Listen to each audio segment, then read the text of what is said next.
Welcome back once again to the first Descendants. Now, I've been looking over YouTube and no one really has a solid, fast farm for the catalyst. So this is the video for you all today. It's going to be the fastest and easiest way to farm them. So let's go ahead and do that. If you guys do enjoy this video and if it does help, please consider dropping a like down below and subscribing. Let's try to get this video to 300 likes and then we'll do another giveaway. Considering the winner from last video's winner, there you go. Message me on Twitter and Discord and I'll look those down below to receive your win. Alright, if this video does get 300 likes, we'll do another one.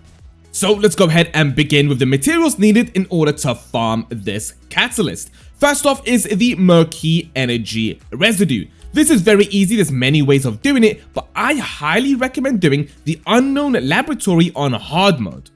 So all you have to do for this mission is basically just go through it in solo mode.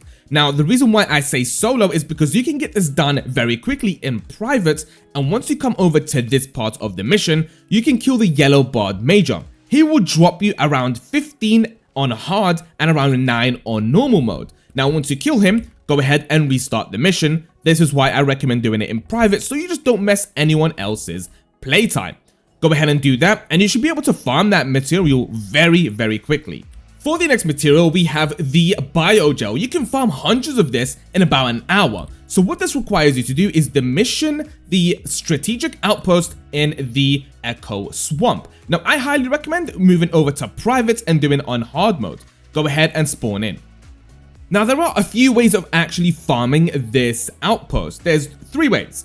First way is just going in and just blasting everything as fast as you can. Destroy the tankers, destroy the boss. Now, once he is dead, you can go ahead and teleport to a different location on the Echo Swamp and then teleport back to the outpost, and you can go ahead and reset that timer and kill the boss once again. The second way of doing it is with Sharon. You can go ahead and turn off the tankers and go ahead and kill the boss. That way you can earn more materials while farming.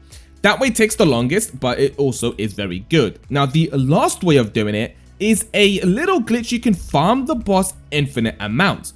You can do that by starting the outpost and destroying the tankers. Now, once that is done and the boss has spawned, walk out of the area, the timer will start at the top. When it hits 0, go ahead and kill the boss, allowing you to pick up the materials and the outpost will instantly restart. You can farm this in infinite amounts. It's a very good way of doing it and it's by far the fastest way. The next material is the mixed energy residue. Now, this one requires you to open the encrypted vaults in the Agna Desert, either on hard mode or normal.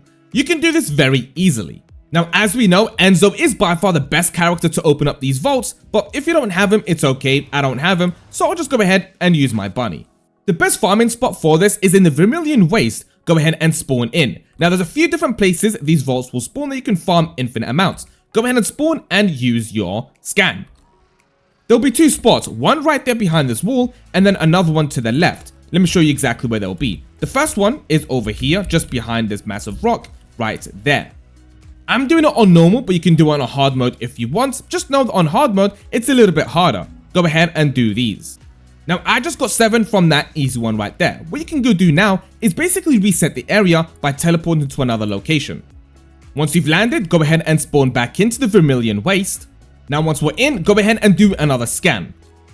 Now you can see that the one that I just can pick up now is to the left. I'll show you where that is located.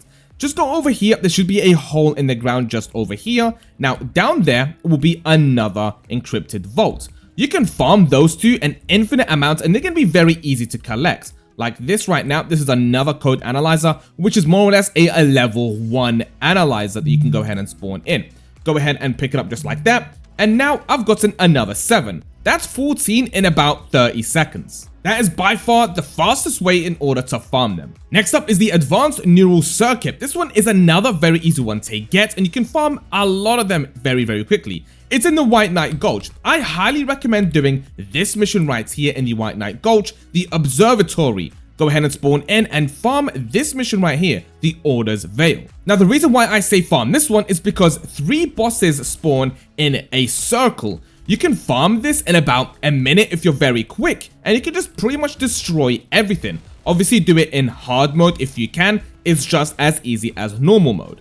But it doesn't really matter which way you do it. Hard mode, easy mode, you're going to be getting a bunch of them anyway. Just go ahead and just kill everything. You'll see in the gameplay that 3 different bosses spawn, each giving you the chance to drop some of those items.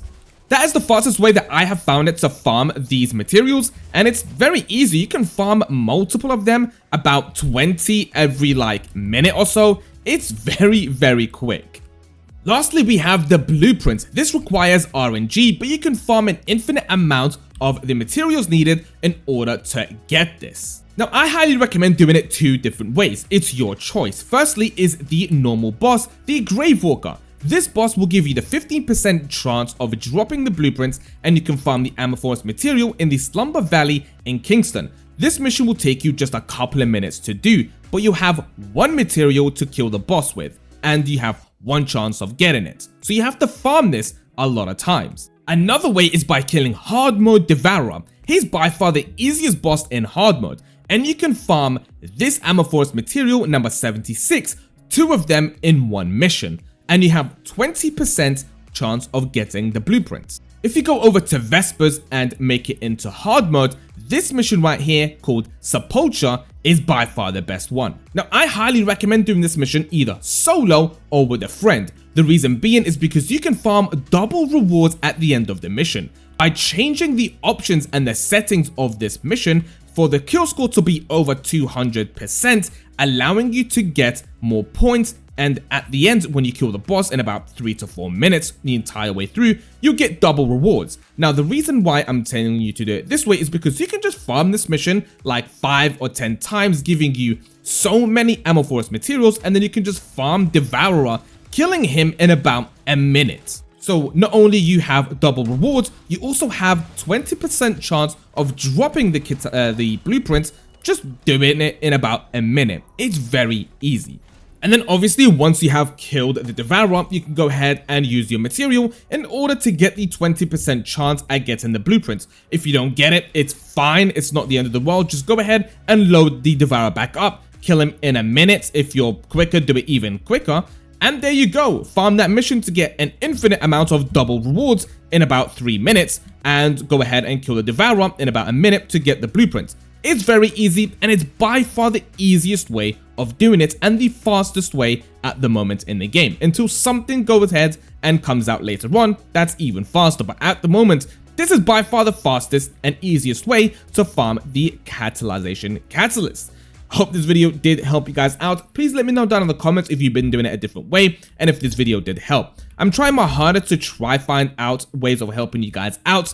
And yeah, so far, I'm trying to rank up my Lepek as high as possible. You can see in the Devour gameplay that I do a lot of good damage, but he's definitely not up there right now. I still need to do a lot of upgrades.